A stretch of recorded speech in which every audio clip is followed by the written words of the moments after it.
Capítulo 11. No local do desastre, os sobreviventes que haviam passado a noite na selva voltaram ao avião às 6 da manhã. Encontraram Garcês, de pé, exausto, tomando conta dos feridos. Raimundo Siqueira quis saber o resultado do jogo do Brasil. O piloto irritou-se com a pergunta. Respondeu que não sabia e que não escutara nenhum jogo. Garcês formou com a chefe de equipe Solange, o engenheiro Epaminondas, o garimpeiro Afonso, o comerciante Antônio Farias e Marcionílio Pinheiro uma turma para retirar os feridos. Optou por deixar os mortos no interior da aeronave. O cadáver do mecânico Antônio José, já do lado de fora, foi levado para longe. A equipe pôs-se a trabalhar.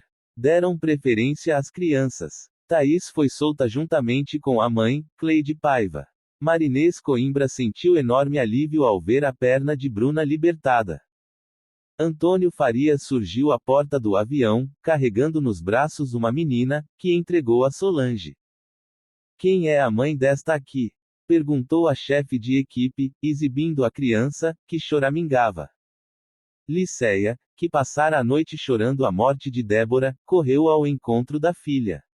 Dentro da aeronave, enquanto aguardava sua vez de ser retirado, o engenheiro Paulo Altieri conseguira encontrar uma posição menos desconfortável, apoiando as costas no cadáver de Fukuoka. Sentia dores fortíssimas. Gritava muito. Dizia palavrões. Garcês aproximou-se dele e sentenciou. Se continuar gritando, vai ser o último a ser retirado.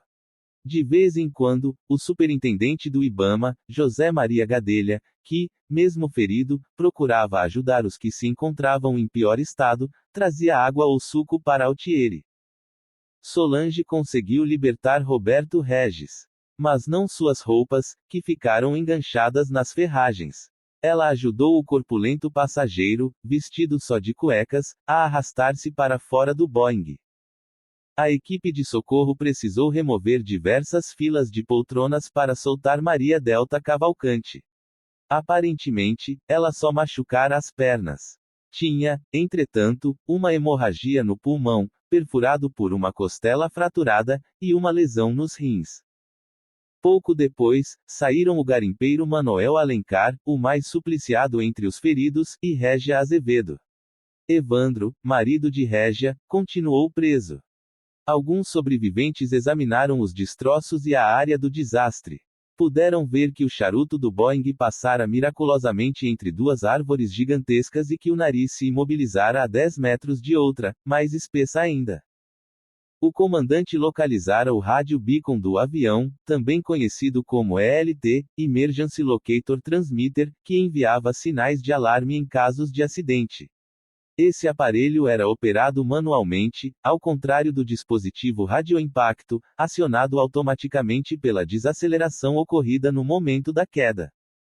Os sinais eram transmitidos em duas frequências, 121,5, em VHF, que podia ser captada pelo rádio de qualquer aeronave, e 243, em ADF, captada apenas por rádios especiais, de aviões de busca. A bateria tinha capacidade para 48 horas de transmissão. Para funcionar, o ELT tinha de ser imerso em líquido. Havia água proveniente do gelo do serviço de bordo, que derretera. Mas não foi suficiente para submergir o transmissor completamente. Foi preciso que alguns tripulantes e passageiros urinassem num balde de gelo. Despejaram o conteúdo no aparelho. O procedimento revelou-se acertado. Logo confirmaram que o equipamento funcionava normalmente. Houve interferência no som do Walkman da comissária Luciane Morosini. Afonso Saraiva preocupava-se com a sorte do cachorrinho Lete. Tentou abrir o porão de bagagens do Boeing, para ver se o encontrava.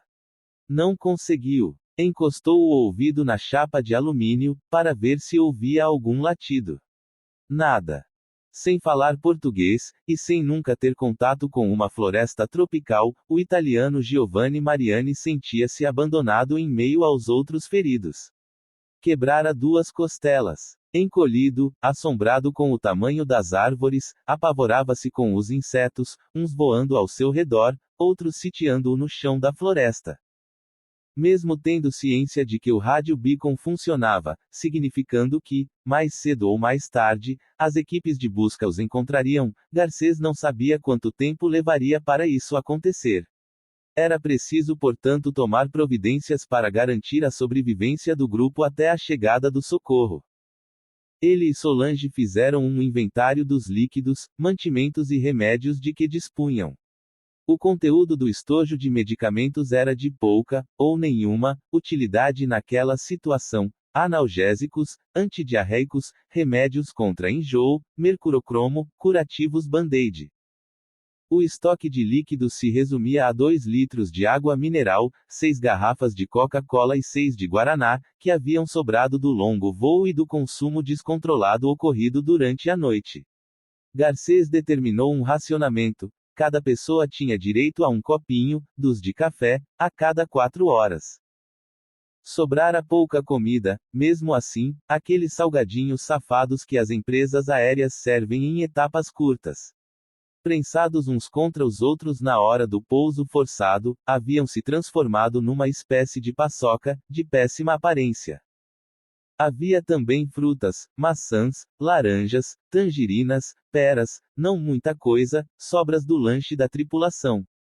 Decidiu-se que seriam exclusivas das crianças. Todo o leite também foi reservado para elas. Depois de 15 horas preso nos destroços, o Dr. João Roberto Matos foi libertado. Tendo o legista Serrano Brasil morrido, ele era o único médico do grupo. Foi logo assediado pelos sobreviventes. Com a perna perfurada no tornozelo e no joelho, precisou valer-se de uma muleta improvisada para poder caminhar. Examinou cada um dos feridos. Já era quase meio-dia quando Régia conseguiu soltar Evandro, que tinha a bacia fraturada. Altieri foi solto pouco depois, mas optou por permanecer dentro do avião. As irmãs Melo, Cleonilde e Enilde, foram as 2 últimas pessoas a serem libertadas. Eram 2 da tarde. Apesar da presença dos mortos, elas também decidiram ficar no Boeing, temendo um ataque de animais selvagens. Como nenhum dos tripulantes recebera treinamento adequado para sobrevivência na selva, não sabiam, como também não lhes ocorreu, que as fezes das pessoas tinham de ser enterradas, para evitar insetos. Desidratados pelo calor, muitos passageiros foram acometidos de diarreia. E apressavam-se em defecar atrás das árvores próximas ao avião. As crianças faziam suas necessidades ali mesmo, junto das mães.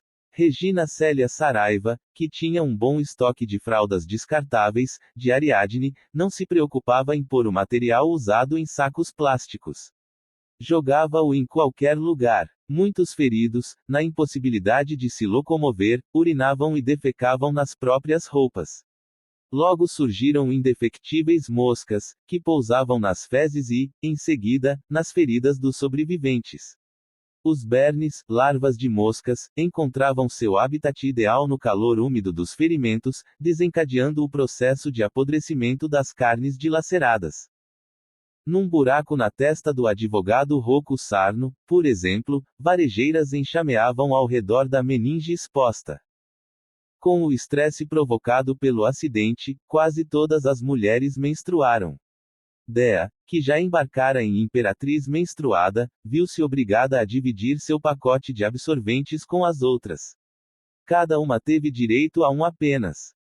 A euforia inicial, por terem sobrevivido, deu lugar a um clima de sofrimento e tragédia, piorado pelas péssimas condições de higiene.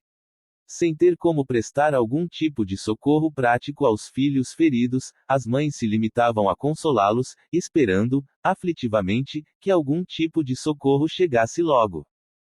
A grande preocupação do piloto Wilson Alencar era o bilhete que escrevera na véspera, quando pensou que ia morrer, confessando à mulher suas estrepolias de boêmio. Agora fuçava o interior do Boeing, procurando recuperar o papel comprometedor. Finalmente o achou e o desfez em 1000 pedaços. Entre os passageiros, um se destacava, o garimpeiro Afonso que, além de ser mateiro experiente, saíra do desastre com apenas um corte no couro cabeludo. Afonso movia-se na selva com a intimidade de um Tarzan e a habilidade de um macaco. A maior preocupação do grupo era encontrar água. Tentando descobrir um rio, Afonso subiu numa árvore de quase 30 metros de altura. Os outros ficaram assustados, com medo de ele cair. Mas, com a maior tranquilidade, o garimpeiro berrou lá de cima: "Eu não estou vendo nada. Só mata. Você não está vendo nenhum rio. E casa. Você está vendo alguma casa? Não, gente. Só tem mato." Um pássaro então começou a cantar. Mais do que depressa, Afonso desceu da árvore e explicou: "Esse passarinho está indicando que tem água aqui por perto." Garcês reuniu alguns homens e os dividiu em duplas. Cada uma seguiu numa direção, levando garrafas. 40 minutos depois, o próprio Afonso Saraiva e Raimundo Siqueira encontraram uma espécie de lago, raso e pequeno, pouco mais do que uma poça, com água barrenta, quase lama. Os dois retornaram ao avião com as garrafas cheias. As pessoas fizeram careta e tomaram o líquido marrom. Mas, além de ruim, era pouco. Um grupo se formou e seguiu até o poço. O comandante foi junto. Além de matar a sede no local, regressaram com diversos recipientes cheios, resolvendo o problema da sede. Entre tantos feridos, um em especial causava grande consternação ao grupo: Bruno Melazzo, de 1 ano, em coma profundo, retirado do avião pela manhã. Sua mãe e irmão, Kátia e Giuseppe, estavam mortos dentro do Boeing. Usando apenas fraldas, Bruno encontrava-se deitado, de costas, inconsciente, num leito improvisado, ao lado da tia Liceia, da prima Débora e da avó Josete. Era visível um afundamento em sua testa. Marinês Coimbra fazia o possível para dar à filha Bruna um mínimo de conforto. Obtinha-lhe pedaços de frutas. Trazia-lhe água. Quando as dores na perna da garotinha se tornavam muito fortes, Marinês fazia com que ela mordesse um pedaço de pano. No final da tarde, Afonso, numa de suas expedições, descobriu um igarapé de águas límpidas. Quando regressou com a notícia, foi uma festa.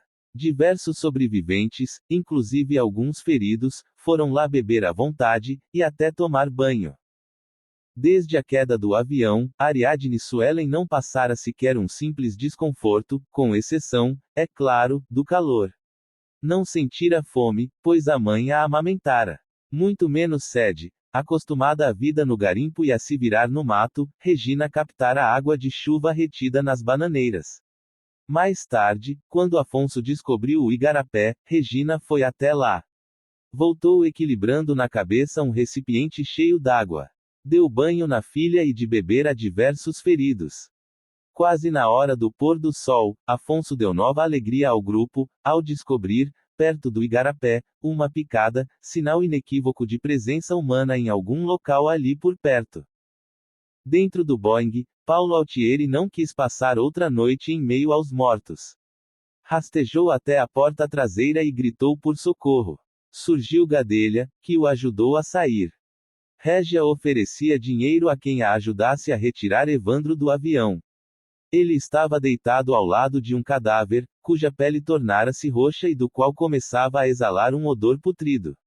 Afonso apareceu em socorro, recusou o dinheiro e carregou Evandro para fora.